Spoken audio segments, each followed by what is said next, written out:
नमस्कार प्यारे दोस्तों, आप सुन रहे हैं डेली करंट अफेयर्स हिंदी भाषा का यह कार्यक्रम और मैं आरजे उद्धव आप सभी का इस कार्यक्रम में तहे दिल से स्वागत करता हूँ। चलिए बढ़ते हैं हमारे डेली करंट अपडेट हिंदी भाषा के कार्यक्रम की ओर। हमारी पहली अपडेट है अंतर्राष्ट्रीय शांति दिवस 21 सितंबर को मनाया गया।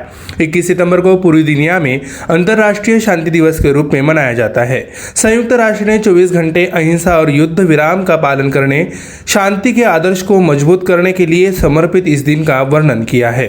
दुनिया भर में कुछ देश उन सीमाओं को साझा करना जारी रखेंगे जिनका हिंसक और खूनी अतीत रहा है और कुछ अभी भी सभी राजनीतिक तनाव के माध्यम से शांति बनाए रखना जारी है। इस दिन उद्देश्य सभी देशों के सभी क्षेत्रों में 24 घंटों के लिए युद्ध विराम का पालन करना है। जहां लड़ाई चल रही है, इस वर्ष का विषय नस्लवाद समाप्त करें, शांति बनाए है। बढ़ते हैं अगली अपडेट है विश्व अल्जाइमर दिवस 21 सितंबर को मनाया गया।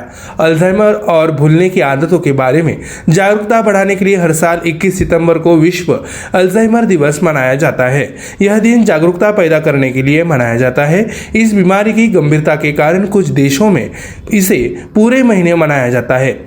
अल्जाइमर रोग भूलने की आदतों का सबसे आम रूप है। यह एक प्रगतिशील मस्तिष्क रोग है और जिसके परिणाम स्वरूप स्मृति और सोच कौशल की हानि होती है।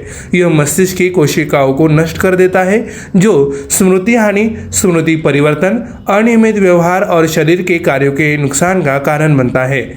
अगली अपडेट है योजनाओं के बारे में। गुजरात के मुख्यमंत्री भूपेंद्र पटेल ने पहली सिनेमाई पर्यटन नीति 2022-2027 की घोषणा की।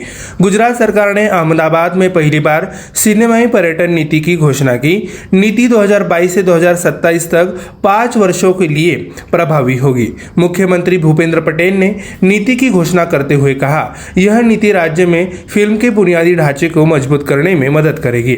उन्होंने कहा, यह फिल्म निर्माण से जुड़े सभी सेवा प्रदाताओं को एक मंच पर लाएगा और राज्य में पर्यटन गतिविधियों को बढ़ावा देगा। इस योजना का उद्देश्य फिल्म बुनियादी ढांचे के विकास और गुजरात में सिनेमा के लिए आकर्षक अवसरों के निर्माण के माध्यम से सिनेमाई पर्यटन को बढ़ावा देना है। अगले अपडेट है राज्य के बारे में।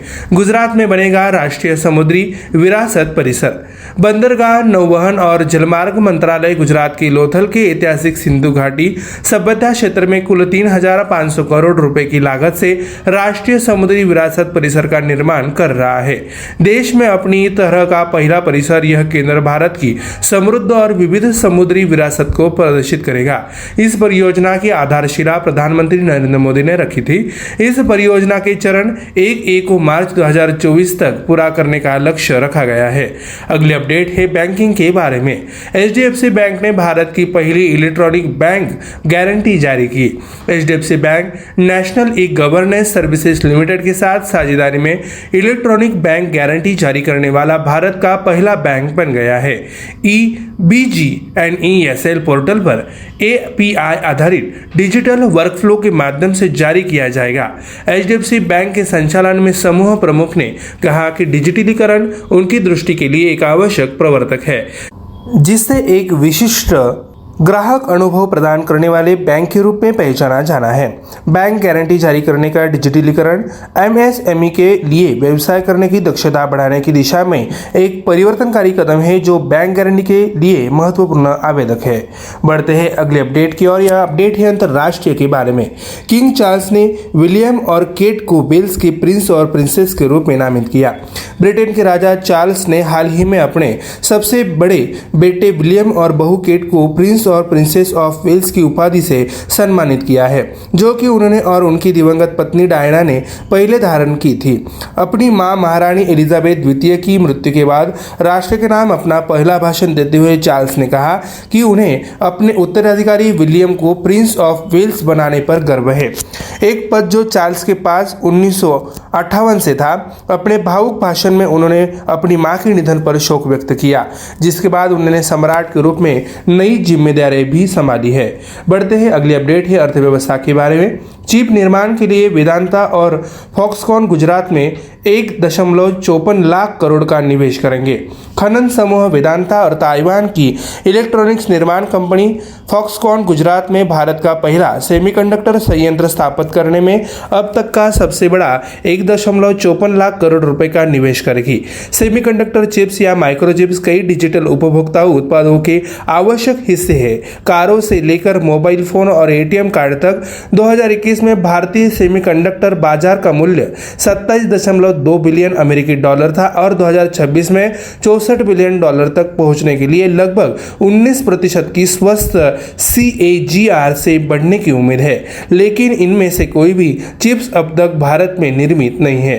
अगली अपडेट है विज्ञान और प्रौद्योगिकी के बारे में। क्यूमिन जेनिस 60 चीन का पहला पूरी तरह से सौर संचालित मानव रहित हवाई वाहन बन गया। चीन ने अपने पहले पूर्व सौर संचालित मानव रहित वाहन का सफलतापूर्वक परीक्षण किया है, जो महीनों तक उड़ सकता है और आवश्यकता पड़ने पर उपग्रह के रूप में भी काम कर सकता है। चीनी सरकार के एक अधिकारी ने एक ट्वीट में जानकारी दी, क्यूमिन 50 की पहली उड़ान हासिल कर ली गई है, जिससे यह केवल और सौर ऊर्जा से संचालित पहला बड़े आकार का UAV बन गया है। साउथ चाइना मॉर्निंग पोस्ट की एक रिपोर्ट के अनुसार ड्रोन ने 3 सितंबर को शाम 5:50 पर बजे उत्तर पश्चिमी चीनी प्रांत शानक्सी के एक हवाई अड्डे से उड़ान भरी और शाम 6:16 सुरक्षित रूप से उतरने से पहले लगभग 26 मिनट तक आकाश में चला। बढ़ते हैं अगली अपडेट है समझौता के बारे में। मेट्री स्टार्टअप हब और मेटा ने भारत में एक सार प्रौद्योगिकी स्टार्टअप को गति देने के लिए सहयोग किया। मेटा के सहयोग से मेल्टी स्टार्टअप हब ने पूरे भारत में एक सार प्रौद्योगिकी स्टार्टअप को समर्थन और गति प्रदान करने के लिए एक कार्यक्रम शुरू किया है। यह सहयोग उभरती और भविष्य की प्रौद्योगिकियों के बारे में लोगों को शिक्षित करने के सरकार के प्रयासों का हिस्सा है। रचनाकारों और डेवलपर्स के एक बड़े प्रतिभा पूल के साथ साथ एक संपन्न प्रौद्योगिकी पारिस्थितिकी तंत्र के साथ भारत मेटावर्स में एक महत्वपूर्ण भूमिका निभाने के लिए विशिष्ट रूप से स्थित है।